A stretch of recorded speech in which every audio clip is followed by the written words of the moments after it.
Want to do more pull-ups or push-ups in less time? Stay tuned to find out. Traditionally, when you get into calisthenics, just like you do maybe in the gym, you try to grind out as many reps as you can, getting 3 hard working sets, resting 2 minutes between each set. So for example, let's say pull-ups, let's say on your first set, you can do 10 with a struggle. You rest for 2 minutes, then your second set, you will do 8 reps, rest, and then 7 reps, totaling 25 reps with 6 minutes of rest time.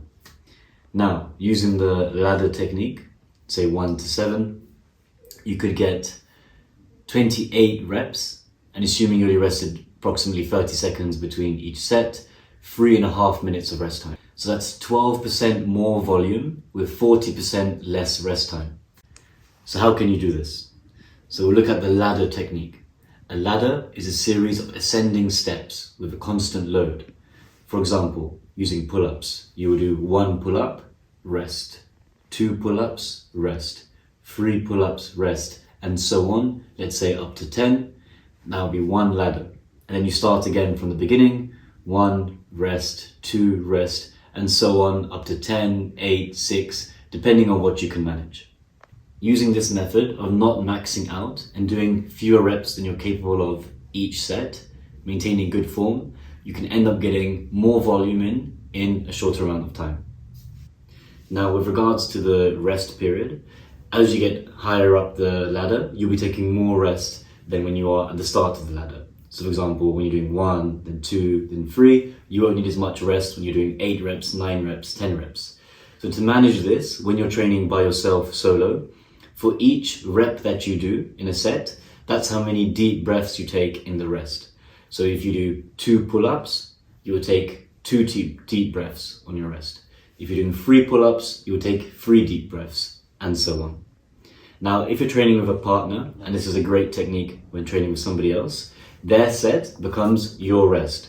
So when you're doing 2 pull-ups, or 2 squats, or 2 push-ups, they will do 2, and then vice versa. And like this, as they do more reps, your rest gets longer, matching the difficulty of the set.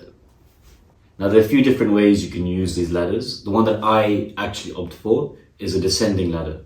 So rather than doing 2 ascending ladders, as we mentioned, say 1 to 10 and then 1 to 10, I will do 1 to 10 and then back down to 1. I prefer this way because then you have a nicer goal in sight as you're going down the ladder. The downside to this style is that you have a lot of high volume, hard-working sets near each other. So 8, 9, 10, 9, 8, 7. So it can be quite intense during the top of the ladder, and you may get some form breakdown depending on the exercise you're doing, how many reps, and so on. Something to bear in mind, and it's just my preferred way of doing it so far, but you can explore and try different variations. There's another variant you can try called the waving ladder, where you alternate between high and low sets. For example, 1 rep, then 10 reps. 2 reps, then 9 reps, and so on. Or you can start with the high number, 10, 1, 9, 2. And like this, you have a waving ladder style. Now, my personal favorite use of the ladder, as mentioned, I do like the descending ladders, but I also like to turn these into full body workouts. And you can do this by simply picking an upper body pushing exercise, such as a push-up, an upper body pulling exercise, such as a pull-up, and a lower body exercise, such as a squat or a pistol squat. And you can combine them into double or triple sets using the ladders mentioned previously, whether it's ascending, descending, or waving ladder. So what you could do, for example, is doing 1 pull-up, 1 push-up, 1 squat, rest, 2 pull-ups, 2 push-ups, 2 squats, and so on. And like this, you can get a full body workout.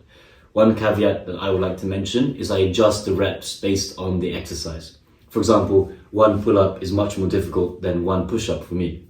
So I would do, for example, 1 pull-up, 2 push-ups, 3 squats, rest, then 2 pull-ups, 4 push-ups, 6 squats, rest, and so on, and then whichever way you're doing the ladder, up, down, waving.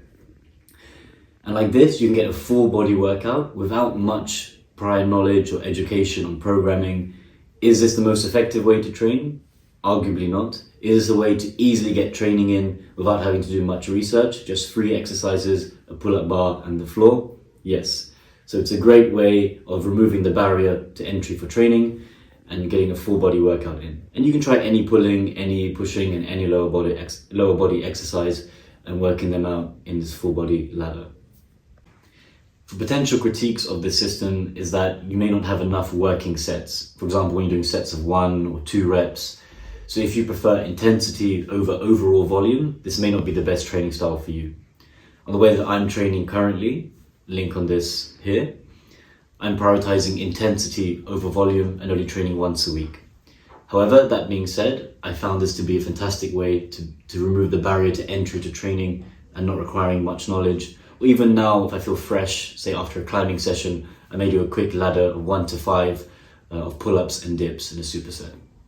So play around with this technique, let me know if you have any questions, and don't forget to like, subscribe, and hit the bell icon for more.